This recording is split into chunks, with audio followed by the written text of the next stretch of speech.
Warning, this video contains information that will transform you into an unstoppable Doctor Strange player. If you watch the whole video, you will master the mystic arts and dominate lobbies. Time to share the secrets of Strange. Oh my days, Doctor Strange, he's a 2-star, but I have no idea how to play him. Every tier list I see, he looks mid, but he's always running my lobbies. How? How is Doctor Strange doing so much damage? Bro, I can't do that. What's going on?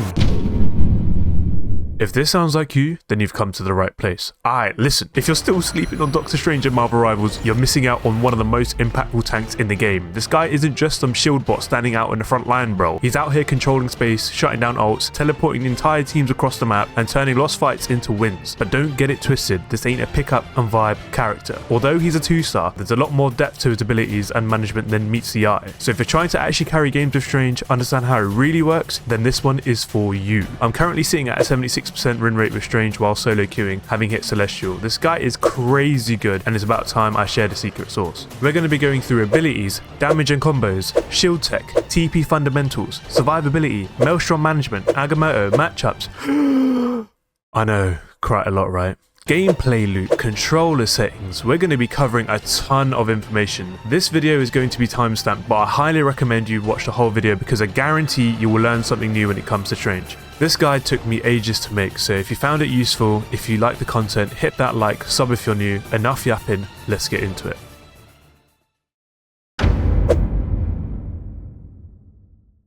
Alright, so the first thing I want to talk about is his primary fire. There's quite a lot to it. Daggers of Danak. Cast Daggers of Danak forward. So this is your left click or right trigger. This is a 5-round delayed hit projectile. Doctor Strange is not hit scan. So you have 10 shots in your magazine and each shot fires 5 daggers as a projectile at 60 meters per second. Each dagger does 16 damage, meaning if you land all 5 daggers, his damage potential is 80 per shot, as long as if you're within 10 meters. When you fire with Strange, you'll notice there's a spread near the beginning of the projectile animation, which then gets closer near the end of the projectile animation. It's very important you become very familiar with this spread because if you don't land your daggers when you shoot, you'll be missing out on a ton of damage. You also cannot critical hit with Doctor Strange, so body shots and headshots make no difference. In fact, you should always aim for the body with Strange as it's a bigger hitbox for you to land compared to headshots. It's useful for you to know your optimal range for his primary as it can make all the difference when it comes to safely finishing off an enemy, especially melee heroes. With Strange, his fall off begins at 10 meters. This means if you're kissing your enemies or if you're anywhere within 10 meters, it will literally make no difference to your damage output for your primary. However, there is a reason for you to be up close and personal with Strange when dealing damage. More on this later on. When you're at a range of 10 meters or further, this is when damage starts lowering, decreasing to 80% at 20 meters. The range of the primary is around 30 meters. Anything further than that, then you're out of range for any form of damage with Doctor Strange. Next up, we have his melee attack. Strange has a whip as his melee, dealing 30 damage whenever you land it. This is actually a key part of his damage output. More on this a bit later on. Cloak of Levitation. Ascend and then enter a brief state of sustained flight.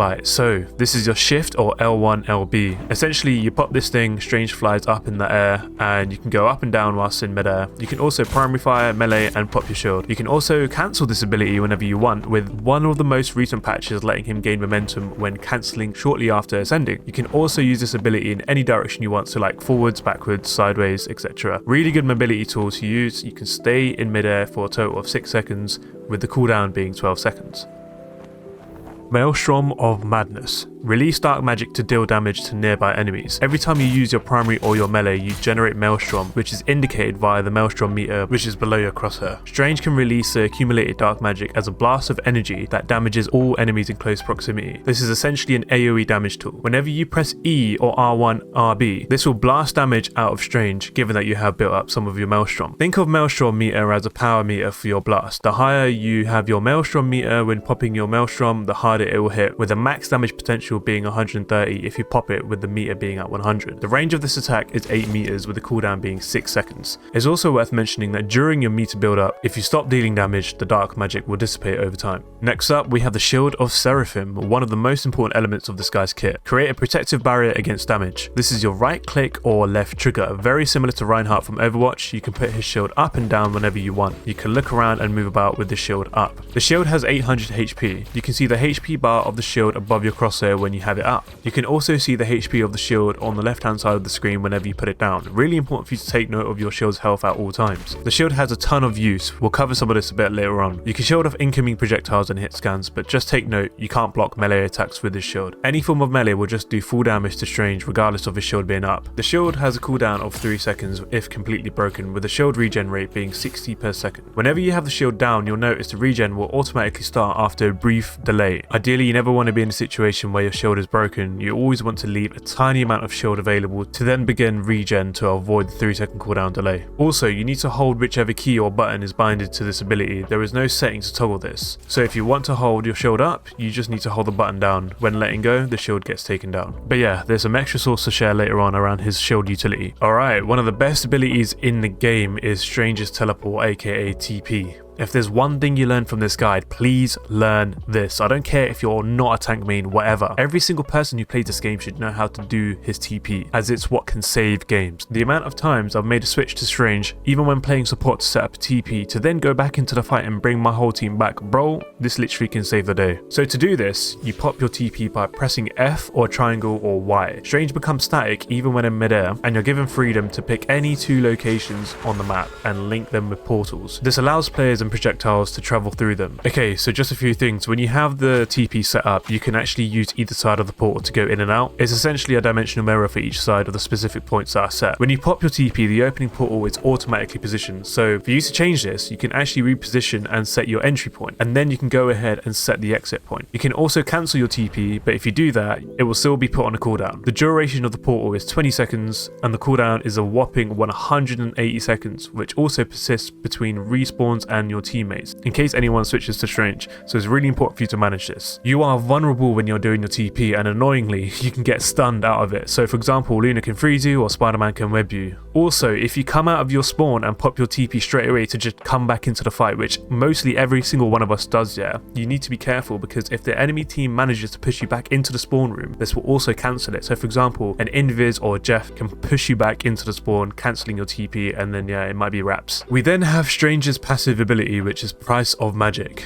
Dark magic accumulates with every hit on an enemy. If dark magic peaks for too long, Doctor Strange will be cursed with anti-heal. So this is in relation to his Maelstrom meter. Essentially, when you max out your meter at 100 and you don't pop your Maelstrom, it will overdrive after a few seconds, leaving Strange in a state of purple anti-heal, where you are unable to receive any form of healing for 3 seconds. Not even health packs work in this state. So in essence, you want to manage your Maelstrom meter so that A, you never go into this purple anti-heal state, and B, you are in an optimal position whenever you pop your Maelstrom to maximize your damage output. There are a few exceptions I can let you off with. For example, if you're trying to finish off an enemy that's low from far range, or if you're in a comfortable fight with max HP. Otherwise, most of the time, you never want to be in this state of purple anti-heal. What I like to do is, if I know I can't reach anyone with my Maelstrom, I like to pop it straight away so that I can work on building the meter up again, in the hopes I can be in a better position when it's ready to go again. Last but not least, we have his ult, arguably the scariest thing about this guy. By the Eye of Agamotto! Separate nearby enemies' souls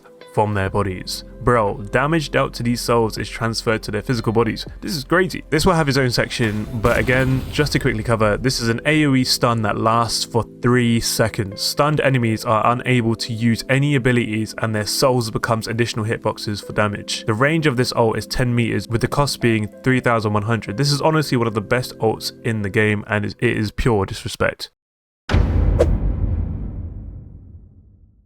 Alright, so now that we've covered all of Strange's abilities, let's talk about how you actually deal damage with this guy, because this is where a lot of players get it wrong. Doctor Strange is not a burst DPS hero, but you can absolutely delete people if you understand how to chain his abilities together. The key thing you need to understand is that Strange's melee is part of his damage combo.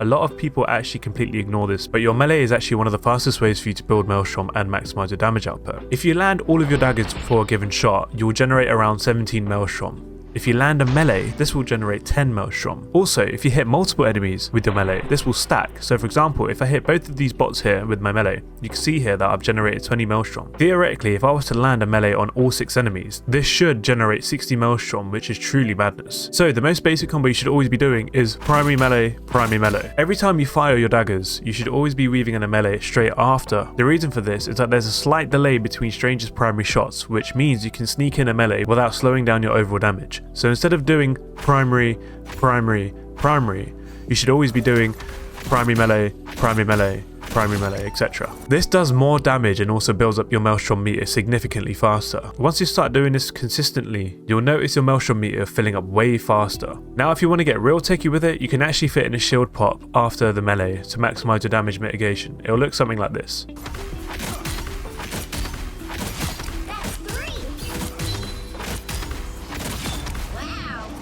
When you're fighting someone within close range, the goal is to build up Maelstrom quickly and to then detonate your Maelstrom of Madness at the right moment. A real reliable combo will look like this. Primary melee, Maelstrom.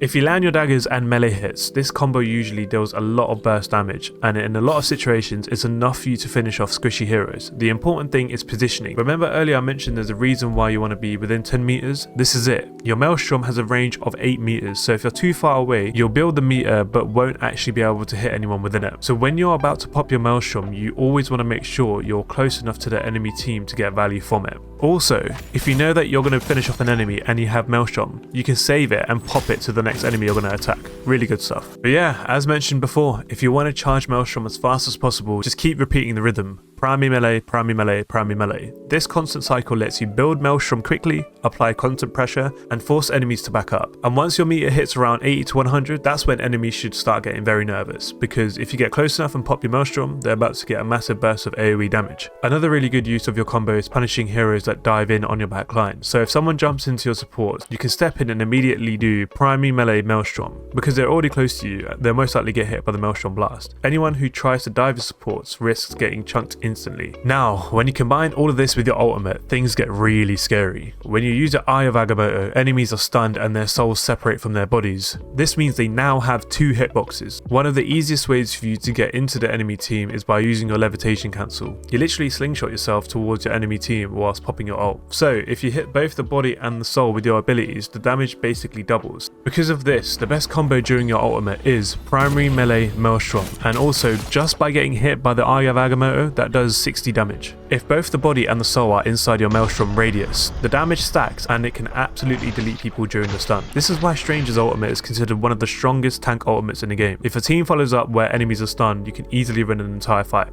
One last thing that separates a good Strange player from a great one: don't sit on a full Maelstrom meter. If your meter hits 100 and you don't use it, you risk triggering the purple anti-heal, which can get you killed instantly in a fight. So if you know you can't reach anyone with your Maelstrom, it's actually better for you to dump it early and start building it up again. Also, as mentioned before, it does dissipate over time, so you can try stagger your damage and then try get in their faces and then pop it at an optimal time. Another thing that massively affects Stranger's damage output is reload cancelling, and a lot of players either don't know it exists or they time it incorrectly. Strange has 10 shots in his magazine and the reload animation looks fairly long, but what a lot of people don't realize is that the reload actually finishes before the animation ends. Once the ammo is technically refilled, you can cancel the rest of the animation and immediately start attacking again. The easiest way for you to do this for me is to pop your shield, so tapping your shield to cancel the animation. This lets you get back into the damage cycle much faster instead of sitting through the entire reload animation doing nothing. So you want to do this at around 2/3 of the reload progression bar. There's also a very clear sound cue that plays when the reload has actually completed. Once you get the hang of the cancel and the audio cue, you can consistently cancel the reload at the earliest possible moment and keep your damage uptime as high as possible. This might seem like a small optimization, but I'm telling you man, over the course of a fight it actually adds up to a lot more pressure and faster Maelstrom generation. Another mistake I see a lot of Strange players do is messing up the timing when weaving in their melee, which actually ends up slowing down their DPS instead of increasing it. When you fire your primary, you're releasing 5 daggers per shot. The optimal time to melee is immediately after the 5th dagger lands, not before. Some players press melee too early during the projectile animation, which interrupts the rhythm of the primary fire and delays their next shot. When this happens, you're actually losing damage instead of gaining it. On the other hand, some players weave in their melee too late, which definitely slows down their DPS, and you don't want to be doing that. Once you get the timing down, the combo almost feels like a natural animation cancel, and you'll maintain your full primary fire speed while still getting the extra melee damage and Maelstrom generation. So optimal melee weaving looks something like this.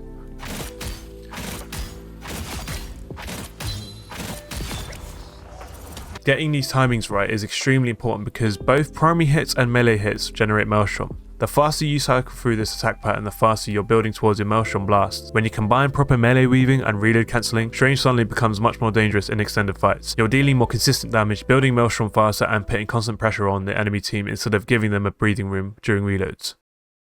Hey, you! Who, me? Yeah, you.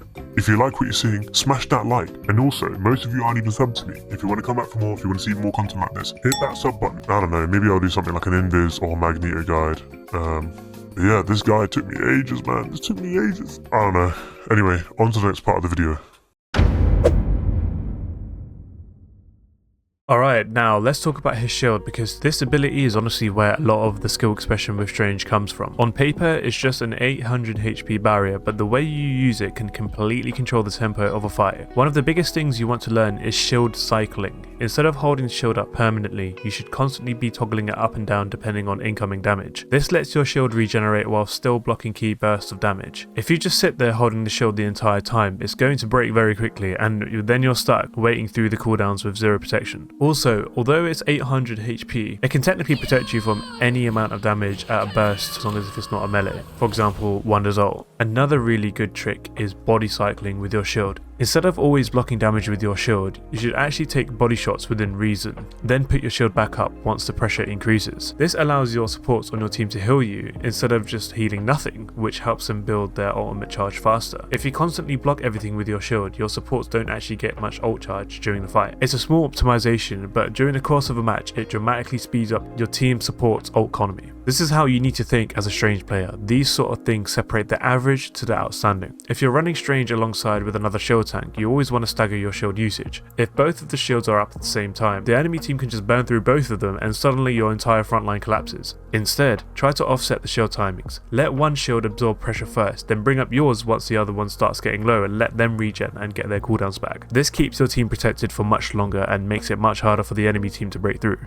One of the most underrated uses of Strange's shield, and something Strange players don't even know they're able to do, is block heals. If an enemy overextends, you can step forward and drop your shield between them and their supports. This prevents incoming healing and forces them to either retreat or fight you without sustain. A lot of kills in higher level games actually happen because of this. It's not just about blocking damage, sometimes you're using the shield to cut someone off their team entirely. As a Strange player, whenever I notice that I'm blocking off someone's healing from the enemy team, I like to calm that so that my team can focus on the person that's being blocked off. Because of this, Strange is actually very good at punishing enemies that overextend. Your shield is also incredibly valuable when it comes to blocking enemy ults. A lot of projectile based ults or directional ultimates can be completely shut down if you react quickly enough with the barrier. Even if you only block part of the damage, that can still be the difference between your team surviving and the team actually getting wiped. Good Strange players are constantly watching the enemy team and thinking, what ultimates do I need my shield for right now? Sometimes the correct play is actually saving your shield specifically to counter an ult rather than using it for normal poke damage.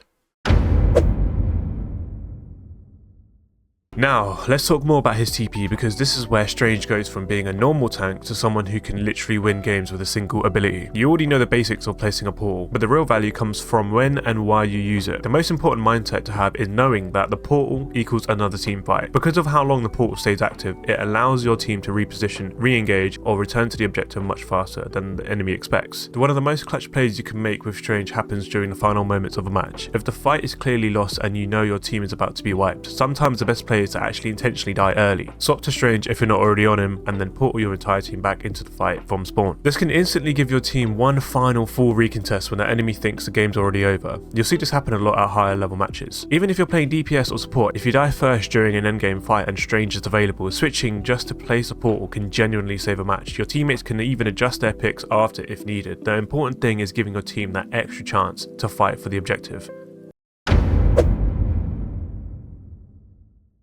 Despite being a tank, Strange actually relies more on positioning and cooldown management than raw durability. If you're constantly getting melted, it's usually not because the hero is weak, it's because you're taking unnecessary damage. Your biggest defense tool outside of the shield is actually the cloak or levitation. Levitation is an amazing keep out tool. If things start getting really dangerous, you can immediately take vertical space to force enemies to either reposition or disengage. A lot of heroes simply can't pressure you effectively when you're above them. Another important survivability habit is playing angles and corners. Instead of standing out in the open, try to position yourself near cover so you can quickly peek out to deal damage and then step back behind a wall or an object. A lot of tank players simply just rely on their healers too much and just don't know how to mitigate damage outside of healing. Health packs are also extremely important for Strange because of his passive ability. If you trigger the anti-heal state during a fight knowing that there's a health pack nearby, that could be the make or break for you staying alive or not. Always try to stay aware of where the nearest health packs are on the map.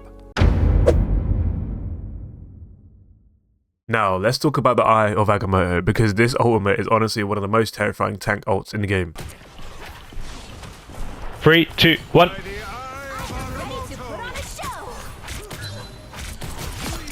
Nice! Whoa! Oh my god! Oh my god!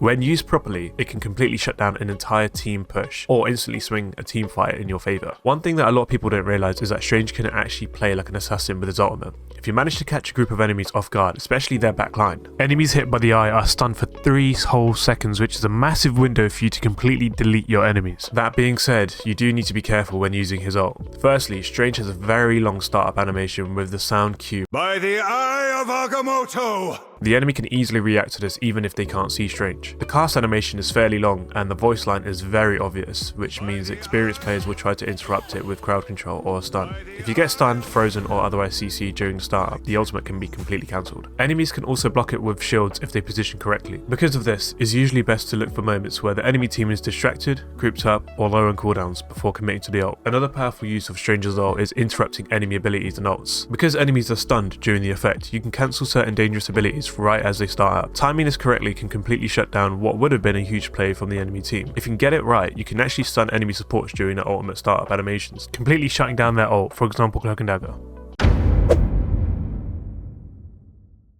When you play Strange, you should always remember that your job isn't just to deal damage. Your primary role is to control space for your team. That means pushing forward when your team has the advantage, creating safe areas for your teammates to operate in, and making it difficult for the enemy team to move freely. Your shield is a huge part of this. It allows your team to advance through dangerous areas and take stronger positions on the map. You also want to keep an eye on your supports and backline. If enemies try to dive them, you're often the first person who should respond. Between your shield, Maelstrom pressure, and positioning, you can make it very difficult for divers to stick around. A lot of good Strange play comes from reading the fight and understanding where your presence is most valuable. Sometimes you're pushing forward with your team, and at other times you're peeling for your backline. Let's talk about some general matchup tendencies. Strange tends to perform very well against heroes that rely on projectile or long range pressure because your shield can block huge amounts of their damage. For example, heroes like Hello or Hawkeye can struggle to get value when you're constantly blocking their angles with your shield. Strange is also a very good counter for Hela's ult, as you can fly up to her and block it using your shield. Where Strange can struggle though is against heavy melee pressure or extremely high sustained damage. Heroes that can ignore or bypass your shield or just burn it down very quickly can force you into uncomfortable positions. In those situations you might need to play more defensively or consider switching if your team composition isn't supporting you. Strange is incredibly strong in the right situations, but he isn't always the best pick. If the enemy team is constantly breaking your shield instantly, diving your backline faster than you can react, or overwhelming your frontline with melee pressure, it might be worth considering another tank option for that matchup. Understanding when to stay on Strange and when to switch is part of mastering a hero. So yeah, I'm just going to quickly go through my controller settings for Strange, and feel free to pause the video. I play on 300 horizontal and 270 vertical. I play on classic curve. I believe there's no changes to the curve settings, it's just default. But yeah, I'm just going to scroll through and let you guys see my crosshairs as well. If you like to copy that over, then feel free and be my guest, but these are my settings for Strange. So there you have it, quite a lot in this guide and a ton of information to take in. Hopefully this has given you a much deeper understanding of how to actually play Doctor Strange properly, not just mechanically, but in terms of mindset and decision making as well. At the end of the day, Strange isn't just about holding a shield and existing on the front line. He's about creating space, controlling fights and enabling your team to win engagements. This is what separates a good Strange from an outstanding one. When played well, you dictate the pace of the game, deciding when fight starts, where they happen, and how difficult it is for your enemy team to push through you. A lot of small optimizations we talked about, things like reload cancelling, proper melee timing, shield cycling, positioning, and smart portal usage might seem minor individually, but when these all stack together, they massively increase your impact and separate the average Strange player from the truly dominant ones. Overall, if you take anything away from this guide, let it be these few things. Switch to Strange if it means another team fight chance. And also, when you're on Strange, be proactive. Don't just sit back and react to the enemy team. Push space, pressure angles, look for creative plays with the portal, and always think about how you can make the fight easier for your teammates. Thanks for watching, and hopefully this guide helps you get a lot more value out of Strange in your games. That's going to be me for today. I'll catch you in the next one. Peace.